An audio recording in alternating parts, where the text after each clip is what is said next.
we train as we fight. Yeah, but you really don't know what people are capable of, and what their talents are until they're really put to the test. Because in a training environment, we still all know in the back of our mind, we're in a training environment. So I think when, you're deployed, I think the biggest lesson I learned during that deployment was trying to assess, who my heroes and who my zeros were, and making sure I was maximizing everybody's talent within my organization. Welcome to the EQ Gangster podcast, where you will learn practical tools to grow your mental and emotional health and intelligence to be the best version of yourself, both at work and at home. It is real, raw, and transformational. The journey of emotional growth isn't easy, but it's worth it. I believe in you. EQ Gangsters, I am so excited for this episode today. It is with another one of my amazing classmates named Kate. I have been a super fan of Super Kate since college. She was bad to the bone in college. Soccer player, if I'm not mistaken. Yep, high speed soccer player. She's bad to the bone. We were in the same company together, right? So we go way back, further than my hairline. And so and she retired. Both her and her husband retired 4 or 5 years ago as colonels, and she's an amazing lady, mom, retired colonel, just an incredible leader. And I'm so excited to have you, Kate, and to dig into some leadership stuff and learn some of your insights that you've had over your 24, 25-year military career, 20, however many years it was. And just some of your life lessons. I'm really excited to interview you. Cool. I'm excited to be here. So can you share, Kate, just give us your quick military, give me that quick military career in a nutshell, kind of what that journey looked like. Okay. So I was a soccer player first, growing up in the Midwest, and I went to West Point at 17. I really didn't know what I was getting into in the Army when I went off to West Point. Didn't come from a military family, really. Went to West Point, graduated, and went into the engineer career field, and did that for about a decade. And during my engineer time, I served Kansas, NTC is where I spent most of my time. And we had a deployment with a maneuver brigade to Iraq, which is kind of where, my name was associated with the Lionness community when we began the Lionness mission set in Iraq in 2003. So that's what people that know my Army career, that's what people think about, because there was a film made based on it. And we've done a lot of publicity for that film over the years. And many people will tell you, that was not the first, but that was a significant piece to the progression of, female integration 10 years later in 2013 into all military occupational specialties in the Army. So the Lioness was a big piece. I did that as an engineer. And then when Doug and I were ready to have a family, I transitioned and switched my military occupational specialty to the public affairs world in the Army, which is communication centric, all things communication. And I did that for the last decade, but had some pretty cool roles and experiences as a public affairs officer, to include in the special ops community, the joint special ops community in Hawaii.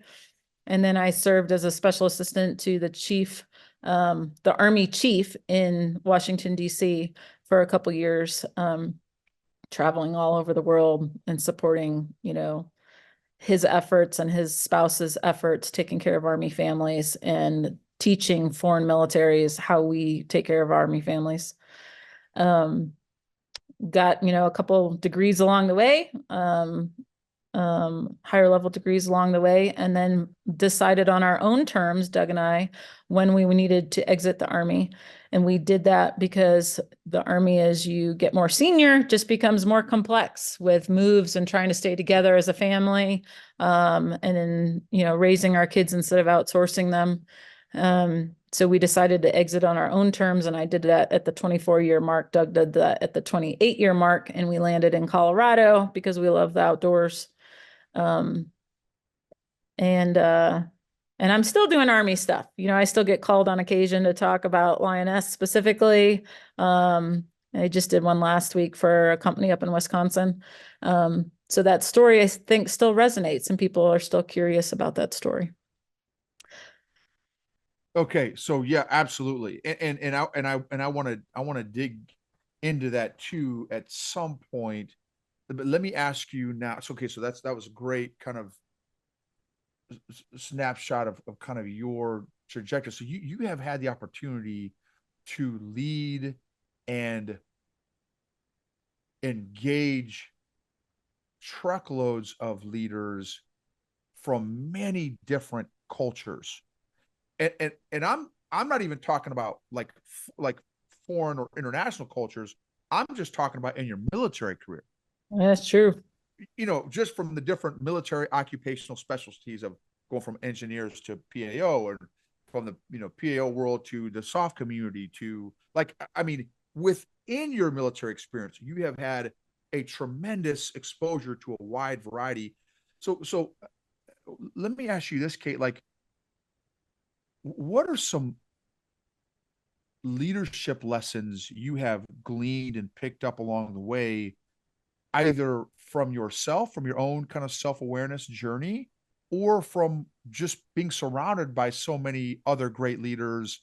What are some of those top lessons that you've picked up along the way?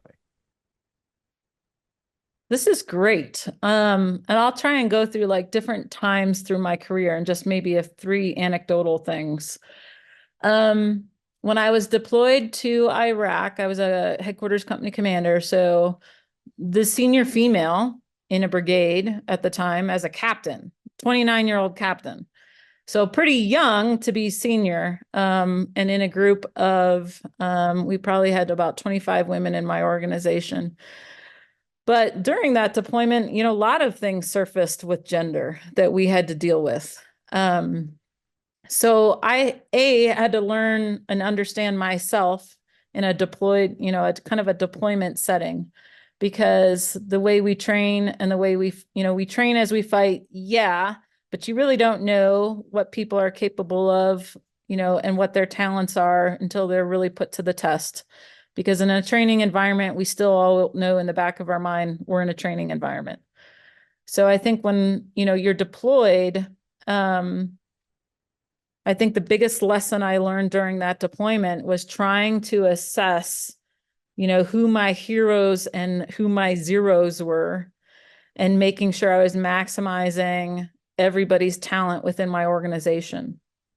And an example is, as the headquarters company, we were tasked with all kinds of missions that we didn't train for. One of it, which was controlling all the contract vehicles that would come on our base camp. Well, I was doing more with the same amount of people. So I found this young E4 that I had who was just super mature in my organization, and he got the mission to go and run this thing. So as vehicles came on our base camp, he ran a group of young soldiers, and he would vet all these vehicles and the contractors before they were allowed to come on and do their mission on the base camp. We found him. He was a mechanic. So he's one of many, who did so much more beyond his scope of responsibility and paycheck that the Army was giving him at the time. But it was, understanding the talents that I had within the organization, and then I think putting them to use. And that was, even with the Lionness mission set that we were given, of the 25 women that I had to pull from within my organization, they were not all created equal. They were all very good at different things. And in some cases, not good at certain things, and figuring out what they were good at and then setting them up for success and not failure. So that, holistically we were successful. So I think I learned that early on. I was pretty young to learn that, I think. Yeah. Oh, absolutely. So, okay, I want to go back to one of your first comments that you kind of shot it out, but I think there's a lot, there's a lot to this first comment. And it's funny because I just interviewed the 3rd Brigade Combat Team Commander from the 82nd this last week, a guy named Ricky Taylor, Colonel Ricky Taylor, super dude. And he said the same comment you just did. So that's why I want to kind of get your brain thoughts on it too. You said, well, one of the first lessons that I learned was, to learn how to understand myself. Okay. Mm. There's not a lot. So again, I'm in the EQ space, emotional intelligence space. A lot of leaders think they're more self-aware than they actually are. And I've got a psychometric scientific assessment, and I've probably assessed 300 leaders at this point in the last 4 or 5 years, from C level, C-suite to, junior leaders. And across the board, self-awareness is one of the lowest scores on this 15 category assessment. How did you develop your self-awareness? So I honestly think to some degree it's innate, because I think that, I was a big believer in the Myers-Briggs analysis of people, right? And I think because those people that I know that have used that as a tool, it's usually spot on, you know? So I am an ENFJ, right? And because of those character traits that I have, I think I'm just naturally more aware or willing to communicate and gather feedback and do that in a non-judgmental setting, so that I can get feedback from people and then react and respond to feedback without feeling offended, and not, placing judgment or, going after somebody for their comments. So a lot of it's kind of personality driven, I think. I feel like people that I'm around that are not as self-aware, you know, um, they lack other things, right? They aren't as open. They're maybe not as good of a communicator. They aren't willing to get feedback and modify their behavior. So so, to some degree, I think you're just kind of born that way, and you're developed that way through your environment and your education, and your personality. And then I think, the personality can kind of drives how you respond to an education, right? And what you learn and what you're willing to take on and what you're willing to learn, and, where your research takes you, who asks the questions, who's curious, who wants to learn. Because some people aren't. Some people, they say they're doing their research, they look something up online and their research is done, right? They're not looking at every angle of a problem. Again, I think that just kind of goes back to, where has your personality enabled your education? And I think, I have been also fortunate that I've always been empowered by people that I've served underneath. So I've had leaders that have provided me great feedback and consult and been good mentors, and have been able to be honest with me on, what I need to work on and what my sustains and improves are. And then, I think I'm emotionally balanced enough that I was able to sustain my sustains and then look hard at what I needed to improve and get after it. That's awesome.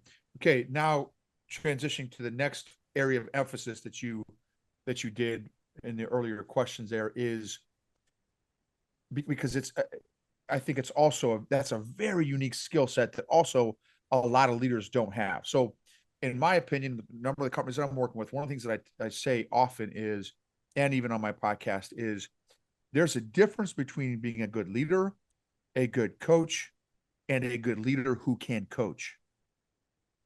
Right? Just because you're a good leader does not mean you're a good coach. And just because you're a good coach does not mean you're a good leader. Right? And so to find one that can do both, a leader coach is like the unicorn leader, in my opinion. Now, how, which kind of ties into this next question. It's, you mentioned a few different ways, kind of a similar theme. How how did you assess and develop the talent around you? And you can use the context of the Lionness team or whatever you'd like to, like, how did you get good at that? You had to obviously got good at that. How did you do it? How did you develop and assess leaders and talent with the people around you?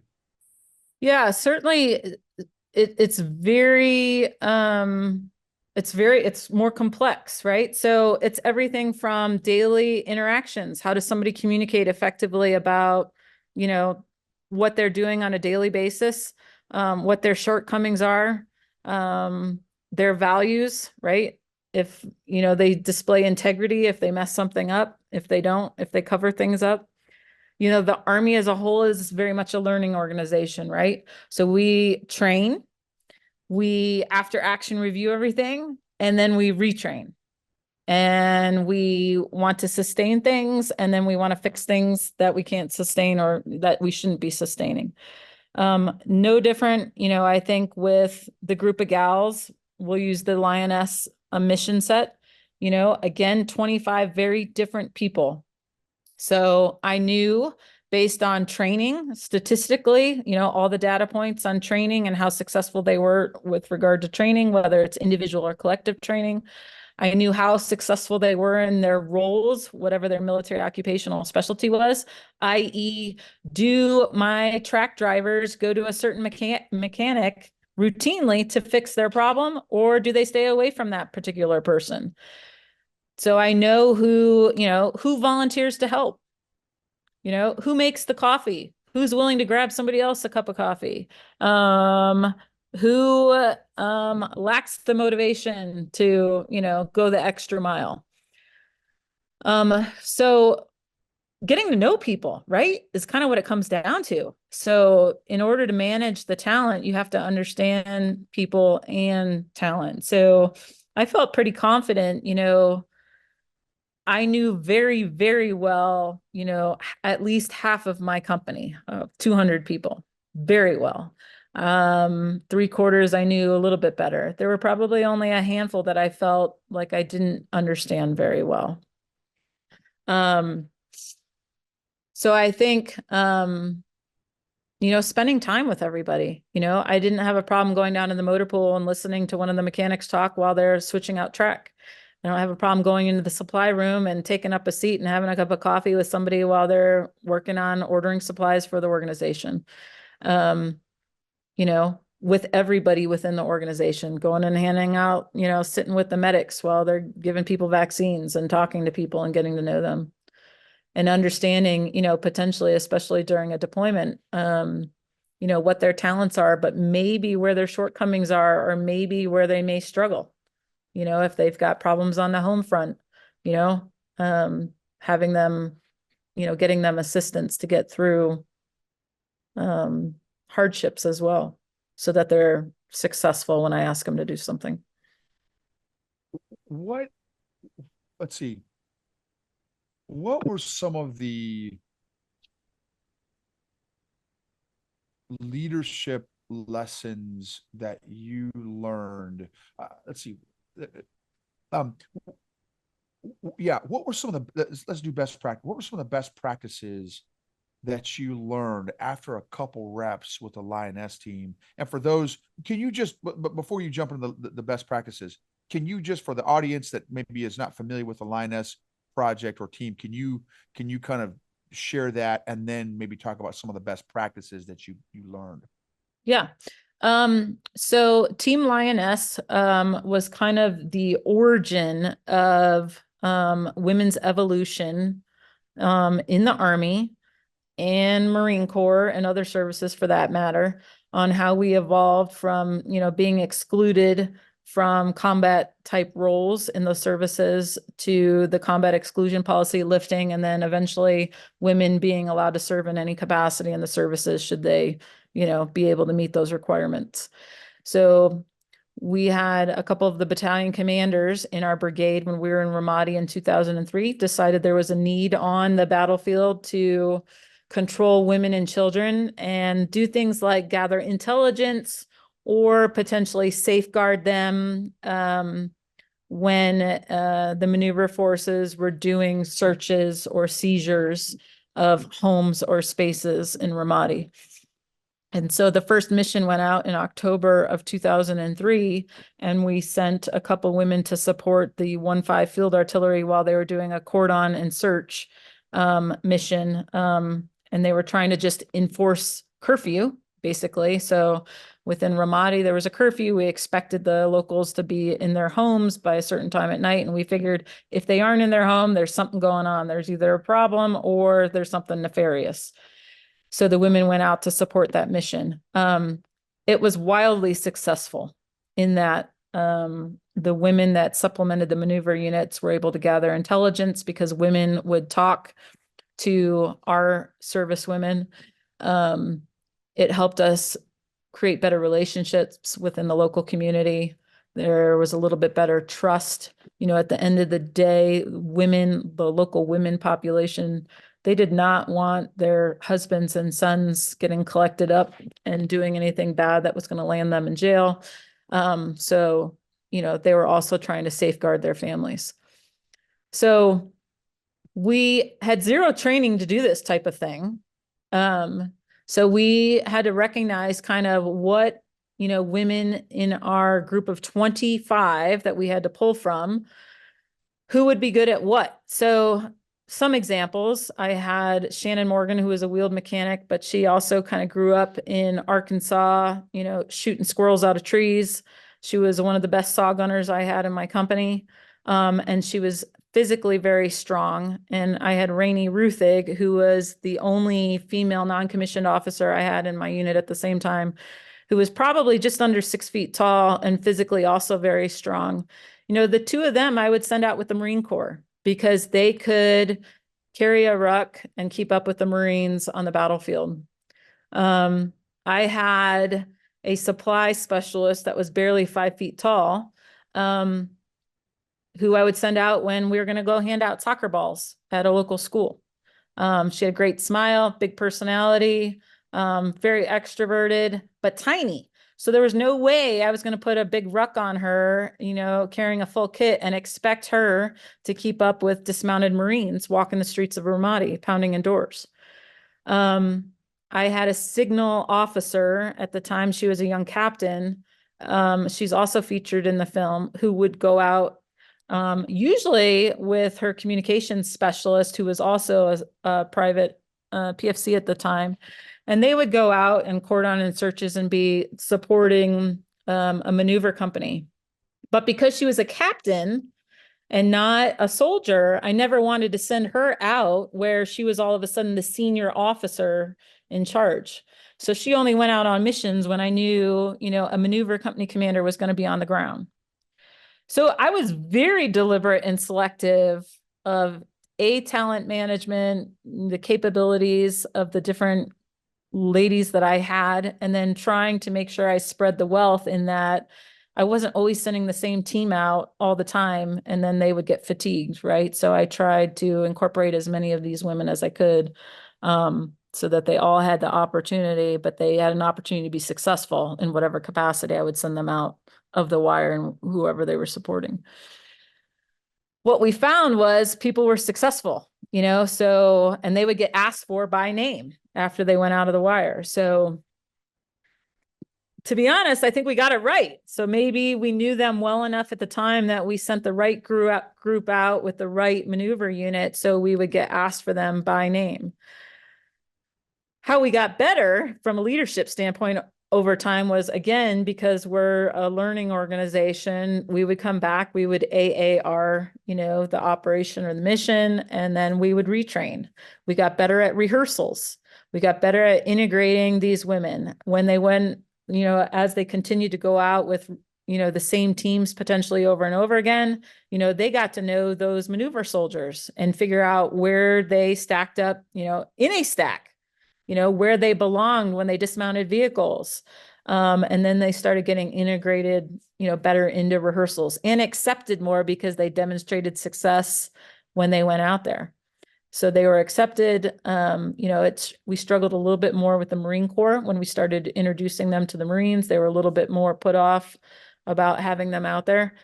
But I will tell you, they were, again, by the time we were leaving Iraq a year later, they were asking for these ladies by name to come out and support them in whatever capacity they could. So for us, the big things were rehearsals, rehearsals, rehearsals, after action reviewing things, whether it's, on a diagram or just a dialogue, and talking through things constantly, to make sure that when we went outside the wire, we were as successful as we could be. What were some of the, or what was one of the most challenging leadership scenarios that you've had to face, Team Lioness or otherwise, and how did you overcome that? Yeah, so I think as I became more senior in the Army, one of my most challenging experiences was as a public affairs officer when I deployed to Afghanistan in 2016, 2017. I was serving as the strategic communications advisor to the president of Afghanistan's spokesman and staff, all men. Only a couple of them were Western educated. And I remember participating in and I felt like at the time the Army got it wrong, regardless of my portfolio and my file, and if I was successful in the Army or not.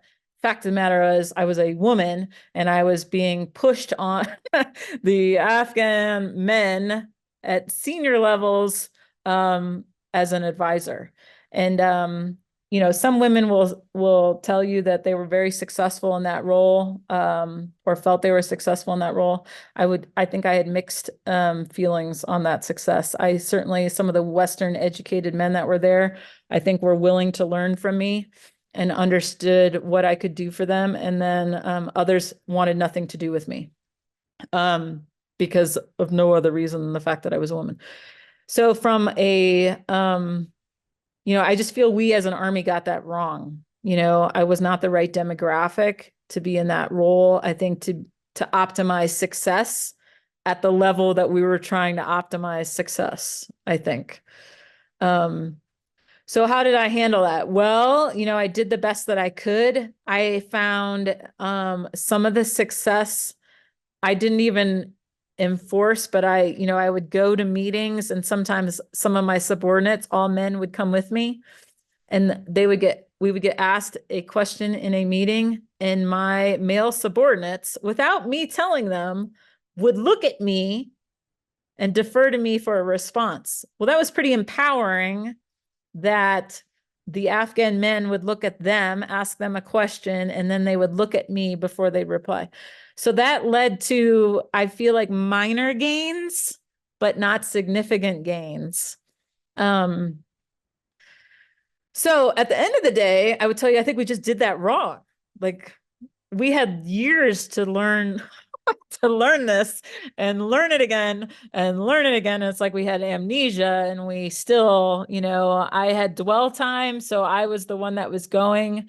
But it just wasn't optimal.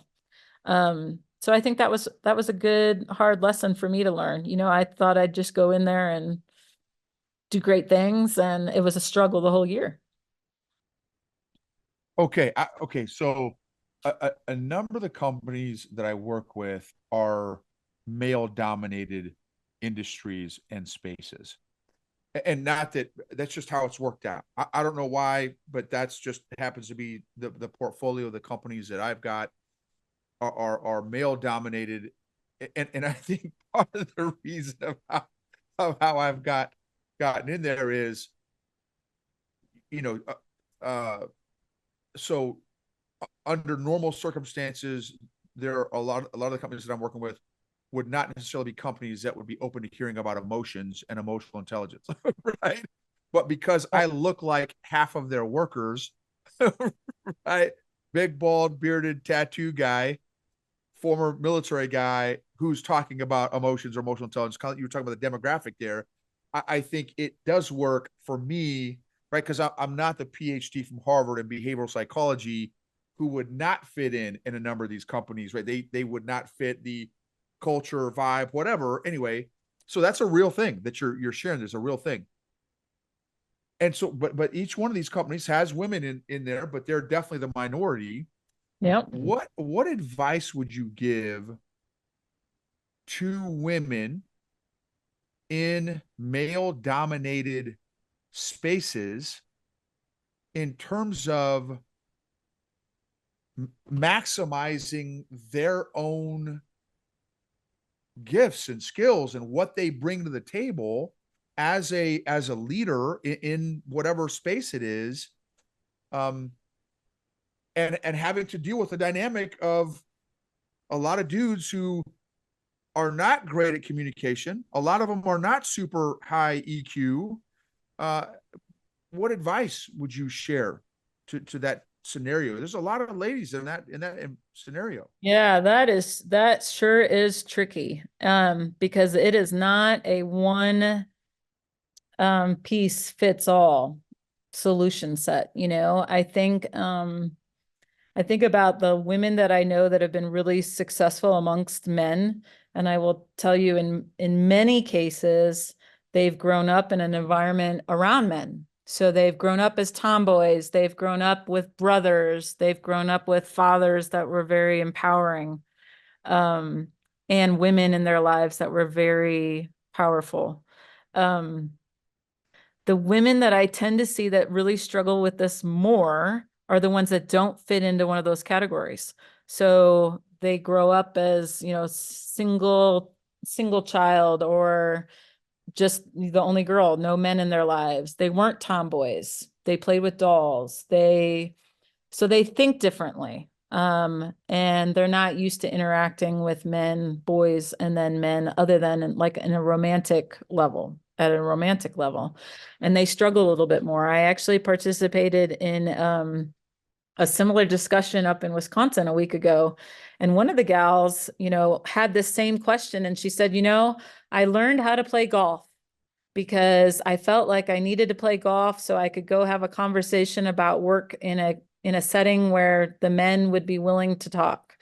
Um, I never considered joining any new team to make it work.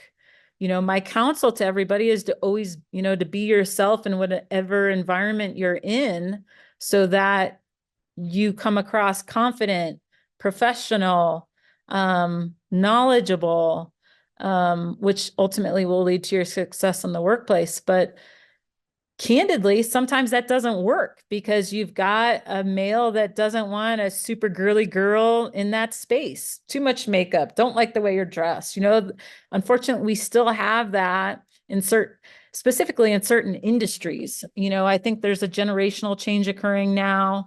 You can go in, people wearing different things. We have the whole COVID thing that has changed and evolved how we can do business online.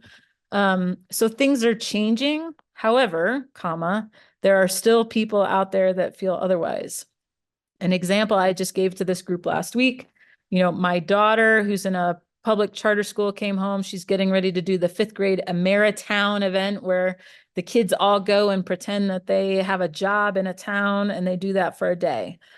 And she was told by her teacher that for girls, it might be nice if they wear a dress for the interview. And the guidance was, don't look professional. It was, girls might want to wear dresses if they have a dress. And so we had to coach her in, she doesn't own a dress, believe it or not, but B, it's okay. You can be professional in the workplace. At the end of the day, it's going to be how you communicate, how you're respectful. If you're a team player, and this gets back to making the coffee for anybody, right? You make it for your boss, you make it for your subordinate, you make it for your peer. But being a team player, and that is what will build your rapport with other people around you and impress people when they're interviewing you. Love it. Love it. Challenging. Yeah, no, it's again, I've got a daughter. I've got a teenage daughter, right? And she is an only child. And so this is going to be very relevant for her when she goes off and does whatever she's going to do, because it's probably going to be, well, who knows? I have no idea what she's going to do. Anyway, but that's real for me. It's a very real deal for me as a dad, right? As a dad, I want to set her up for success. What can men do to to assimilate, incorporate, empower, encourage the women that are in our spaces to reach their full potential and maybe help remove some of these the awkwardness or the whatever the challenges that a lot of ladies face in the workplace that find themselves in male dominated industries. How can we be better? So the one thing I advise, men on in general is, don't be the guy that tells a young girl she can't do something because she's a girl. I mean, I will tell you, anybody, at least in my generation, can remember one time in their life when they were told they couldn't do something for no other reason than the fact that they were a girl. As I substitute and I'm in the classroom with young kids now in the younger generation, I still see them correlate themselves to somebody that looks like them doing something. So, when they see it's a young African American girl and she sees a young African American girl doing something, in her little brain, she says, "Oh, I can do that because I look like her." I mean, it's that simple. So I never, I had a dad who told me I could be anything I wanted to be when I grew up. And that's so empowering. Um, it's publicly squashing somebody else when they do that to your daughter or a girl in front of you. So I've been in spaces before, to include in classrooms, where a little boy will tell a girl in the classroom, well, that's for boys, or that's a toy for girls. And I make the correction. I don't let it go, and they may not be getting that on the home front, but if they have one adult in their life telling them that that's not quite right, that, they can be whatever they want to be, I think that's good and that's important. Um, we rely on our teachers to do a lot. Some parents don't parent, so those teachers are pretty critical, but at the end of the day, being a girl is being a girl is tough. Especially with everything we see in media nowadays, right?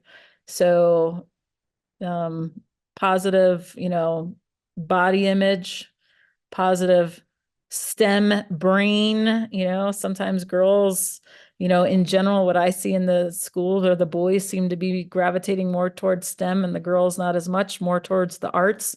That's pretty typical, at least where we live right now in Colorado. Um, less girls are kind of STEM. It's okay if they like math. It's okay if they like science. It's okay if they're asking the questions and then trying to bring them up, and reinforce that's good. Whatever you like. Let's be the Right. best at whatever it is that we can be. That's right. That's right. Yeah, that's man, that's great, Kate. Because like, I mean, my daughter, I want her to, feel empowered like your dad did with you. And I want her to do whatever God wants her to do and be whoever God's called her to be. And my family, right? So she's my only kid. And guess what? We go, we've been hunting, we shoot, we're going to go learn how to weld. Like it's, uh, she does stuff that I dig because that's kind of how,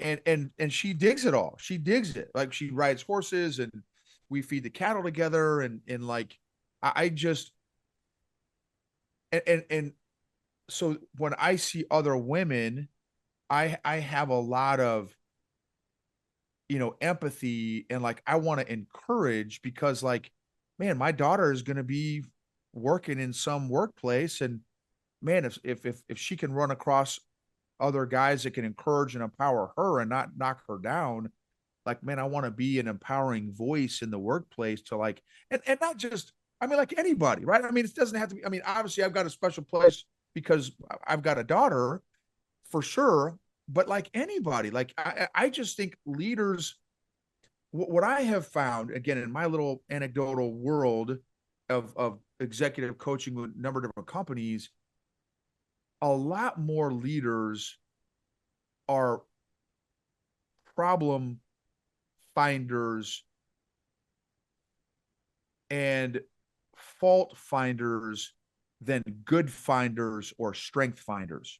Like, and I'm not saying that that's like, yes, like, do I need to dial in this or do I need to get better at this? Absolutely. Why can't we balance it out with like, am I doing anything good or do I just suck across the board? Like, a lot of leaders are not intentional at finding good and strength to develop our leaders as they are at like, well, man, Kate, you gotta like, let's guys, let's balance this out and see from a performance standpoint.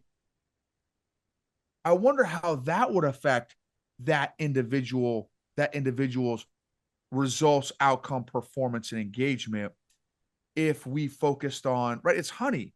Honey attracts more flies or bees than vinegar, right? How whatever that saying goes. And so I know for me, when someone says, "Hey, noble man, good job at doing X or Y," like, guess what? I want to do more of it. Maybe that's just me. And so anyway, and I don't know why it's such. It just seems like it's not very common in a lot of companies and a lot of leaders to like, man, let's like, I love your, that initially when you started to share, like, just you like, it was almost, you didn't say this, but it was almost like you were in the talent assessment and development business, right? That's kind of what in my head, kind of how it sounded. I'm like, oh, and I thought, man, as leaders, like that's fire. Like that's money. Like to bring the best out of a team.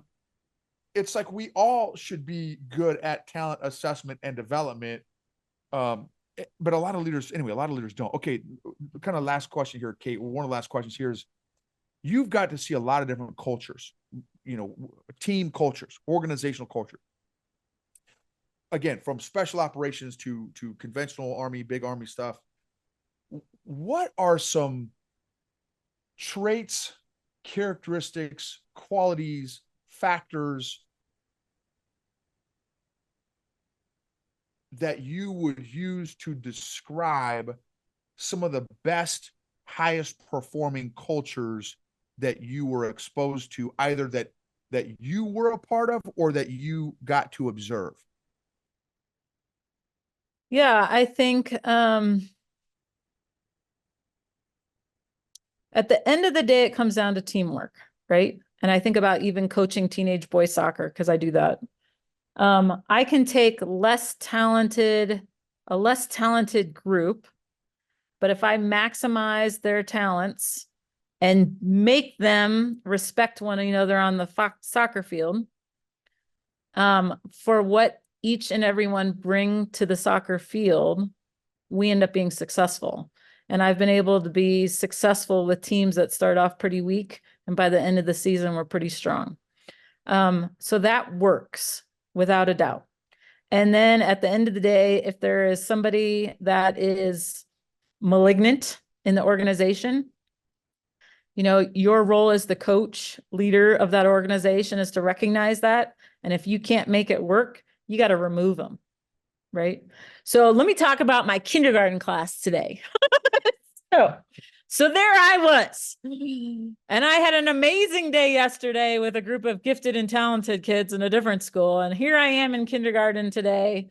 And I had what I would tell you were a couple unidentified behavioral challenges in the classroom, but so extremely disruptive to kids that wanted to be there and learn and participate that I tried everything I had in my arsenal and I failed in my role as the teacher and leader. And I had to remove him to the office so that we could function and get back on the right glide path as a group. So sometimes that happens, I think you try the best you can. But the teams that have been most successful, I've been able to get buy-in from every individual to be a part of the team and recognize the collective was more important than the individual, and that we wanted to be successful as a team. And in doing that, everybody has different ways of being motivated. You talked about that briefly earlier, but in a kindergarten class, it's this like clip up thing where they carry around the stake. And if they have a good performance, they get the clip up. and their clip keeps going up to receive an award, and it's positive reinforcement, and then you go down if it's negative. It's no different, on the soccer field or at the highest levels. One of the most successful teams I was a part of in the Army was the Chief of Staffs.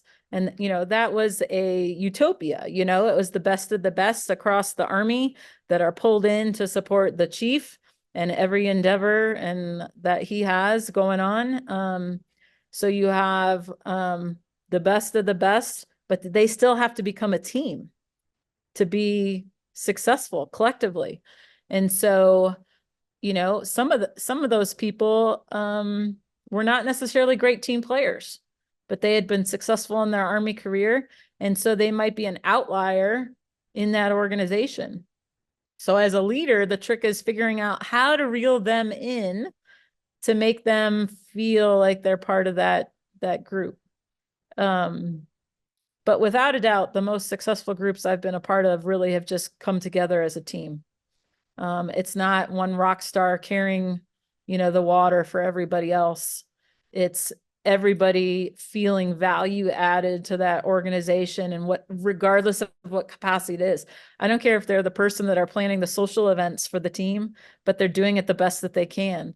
Or if it's the person taking on that next strategic mission, or project for the organization.